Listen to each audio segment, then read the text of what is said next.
Hello students, how are you. आज की class start करेंगे बेटा पावर के ऊपर एक क्वेश्चन से।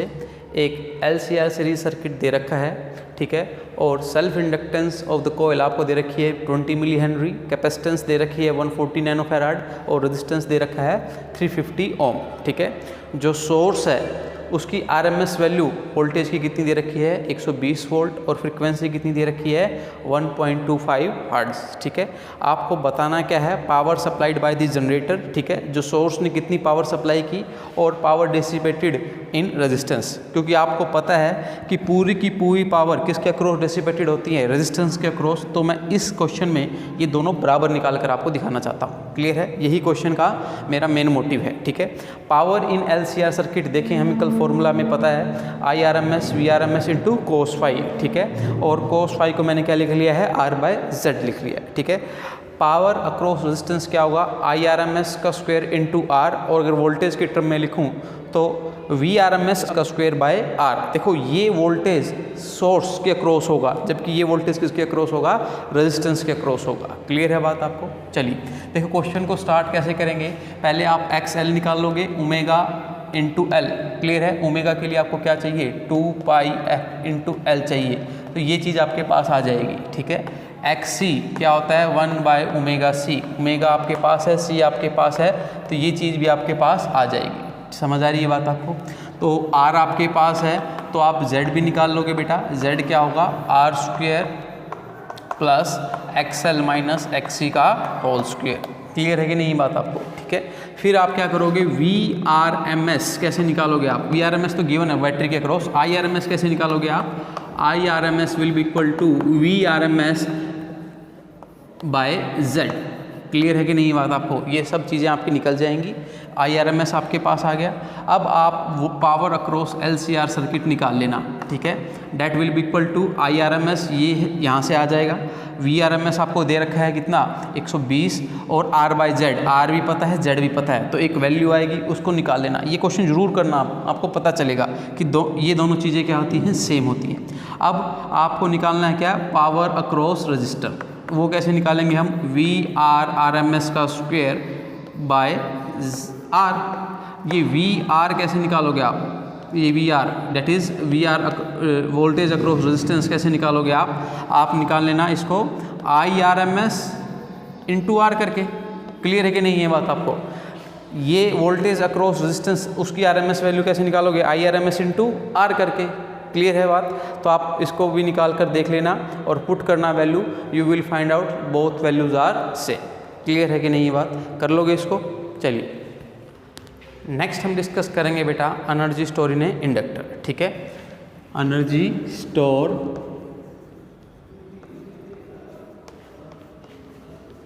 इन इंडक्टर, ठीक है।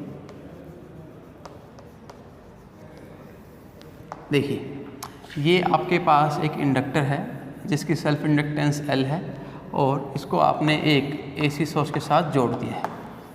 क्लियर है बात। तो होगा क्या बेटा, अब इनिशियली करंट क्या करेगा, इंक्रीज करेगा, बिल्डअप होगा करंट। कहाँ से कहाँ होगा, 0 से I होगा, ठीक है। 0 से I होगा तो बढ़ते हुए करंट की वजह से आप देखेंगे कि मैग्नेटिक फील्ड भी इंक्रीज करेगा और ये बदलते हुए मैग्नेटिक फील्ड में आ जाएगी कॉइल, तो इसमें एक EMF इंड्यूस होगा और EMF इंड्यूस होगा तो एक करंट भी क्या होगा, इंड्यूस होगा, और वो करंट जो इंड्यूस हुआ है वो आपका इस करंट का क्या करेगा, अपोज करेगा। क्लियर है बात आपको।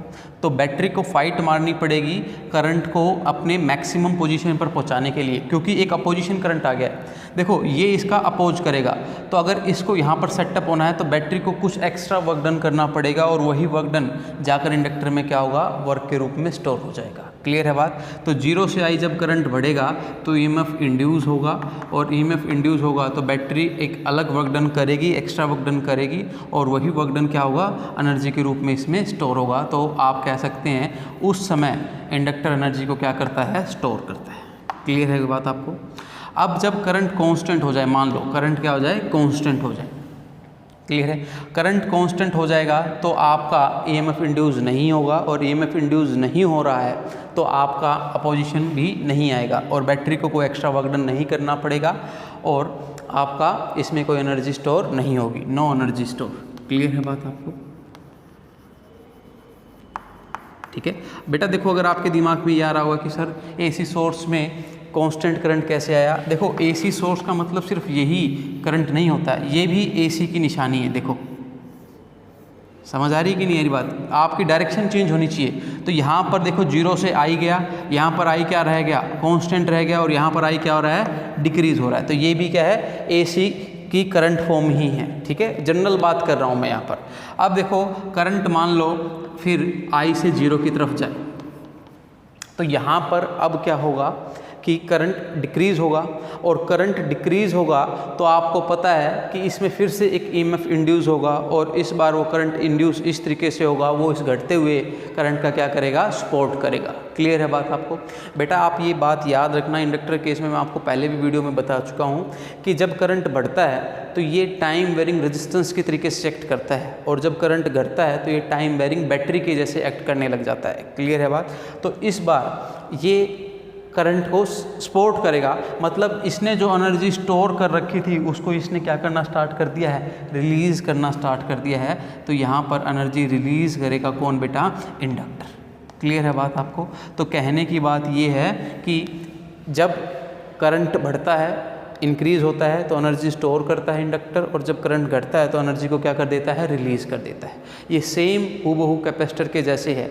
आप कैपेसिटर को बैटरी से लगाएं तो आप देखेंगे कि इनिशियली इसमें एनर्जी स्टोर होना स्टार्ट हो जाती है, और जैसे ही आप बैटरी को हटाते हैं तो कैपेसिटर एनर्जी को क्या करना स्टार्ट कर देता है, डिस्चार्ज हो जाता है, कैपेसिटर एनर्जी को रिलीज़ कर देता है। यहाँ पर अंतर एक ही है, यहाँ पर एनर्जी इलेक्ट्रिक फील्ड की फॉर्म में स्टोर होती है, और यहाँ पर एनर्जी मैग्नेटिक फील्ड की फॉर्म में स्टोर होती है। होपफुली आपको ये बात समझ आई होगी। चलिए अब कितनी एनर्जी स्टोर करता है एक इंडक्टर, उसकी वैल्यू और निकाल लेते हैं बेटा। ठीक है, तो देखो जब करंट 0 से I हो रहा होगा वही एनर्जी स्टोर होगी, तो मतलब मेरे को इस पर्टिकुलर पोर्शन को देखना है ना। तो इस पर्टिकुलर पोर्शन में अगर मैं बात करूं, let at any instant current इसमें से कितना जा रहा है, I जा रहा है। ठीक है, एट एनी इंस्टेंट। ठीक है, और उसकी वजह से यहाँ पर एक पोटेंशियल डिफरेंस क्या क्रिएट हो गया है, लेट ये पॉइंट A है और ये पॉइंट B है, तो पोटेंशियल डिफरेंस क्रिएट हो गया है VAB, EMF इंड्यूस हो गया है VAB, और उसको पता है कि हम कैसे लिख सकते हैं, LdI/dt। At time t current कितना जा रहा है सर्किट से, I जा रहा है। क्लियर है कि नहीं बात आपको? और उसकी वजह से पोटेंशियल या EMF इंड्यूस कितना होगा, इतना होगा। देखो यहाँ पर एक पोटेंशियल डिफरेंस क्रिएट हो रहा है, और ये बैटरी या फिर ये सोर्स करंट को सप्लाई कर रहा है, मतलब अल्टीमेटली एनर्जी को सप्लाई कर रहा है। तो कितनी तेज़ी से ये एनर्जी को सप्लाई कर रहा है, तो पावर से डिनोट करूँगा वो बात में, तो पावर क्या होगी, dE/dt। क्लियर हो रही कि नहीं हो रही बात आपको, dE/dt। ठीक है, this is the energy supplied by the battery, और कितनी तेज़ी से वो कर रहा है तो उसको क्या बोलते हैं, पावर बोल रहे हैं। और अल्टीमेटली जो पावर होती है वो क्या होती है बेटा, V/I होती है ना, dE/dt। क्लियर है बात आपको? तो at any time t voltage across inductor कितनी है, VAB है, तो LdI/dt into I that will be equal to dE/dt। ठीक है, बुकों में आपको इसको U लिखा पाएगा तो घबराने वाली बात नहीं है, डेट इज एनर्जी को U से डिनोट किया हुआ है। क्लियर है बात? मैंने E से कर दिया था, या फिर U से भी कर सकते हो, कोई इशू नहीं है। ठीक है, अब देखो ये आ गई पावर आपके पास। ठीक है, अब आप इस पेयर को लो, dt को ऊपर भेजो, तो du will be equal to LdI into I/dt into dt. This is the energy supplied by the battery in time dt. dt से dt क्या हो गया है, कैंसिल हो गया है, आपके पास क्या आ गया, LI/dI। और आप इसको इंटीग्रेट कर दे, कहाँ से कहाँ कर दें बेटा, आप इंटीग्रेट कर दें जब करंट बिल्डअप हो रहा है 0 से लेकर I तक। क्लियर है? This will be the energy store in the inductor, yes और नो। तो ये कितना आ जाएगा, Li²/2। ठीक है, half Li² will be the formula of the energy store in the inductor. Clear है? अब इस केस में कोई एनर्जी स्टोर होगी नहीं, और ये तो केस किसका है, एनर्जी रिलीज का। ठीक है, अब एक बात याद रखिए आप, कई बार क्वेश्चन पूछा जाता है कि एक रेजिस्टेंस में और एक इंडक्टिव कॉइल में अंतर बताइए, और काफ़ी स्टूडेंट्स को पता नहीं होता है। मैं आपको क्लियर कर देता हूँ। देखो इंडक्टर में 0 से I एनर्जी स्टोर होती है, और यहाँ पर कोई भी एनर्जी स्टोर नहीं होती और यहाँ पर एनर्जी रिलीज होती है। जबकि अगर यही चीज़ एक रेजिस्टेंस के अक्रॉस देखूँ तो हर केस में एनर्जी डिसिपेट होगी, स्टोर रिलीज का कोई चक्कर नहीं है। यहाँ पर भी, यहाँ पर भी, यहाँ पर भी एनर्जी क्या होगी, डिसिपेट होगी। ठीक है, तो जो रेजिस्टेंस है वो एनर्जी कंज्यूमिंग डिवाइस है, और जबकि कैपेसिटर और आपके जो इंडक्टर हैं वो एनर्जी स्टोरिंग डिवाइस है। ठीक है, वो स्टोर भी करते हैं और उसको रिलीज़ भी करते हैं। हालांकि दोनों का फॉर्म अलग अलग है। कैपेसिटर इलेक्ट्रिक फील्ड की फॉर्म में स्टोर करता है और इंडक्टर मैग्नेटिक फील्ड की फॉर्म में स्टोर करता है। क्लियर है?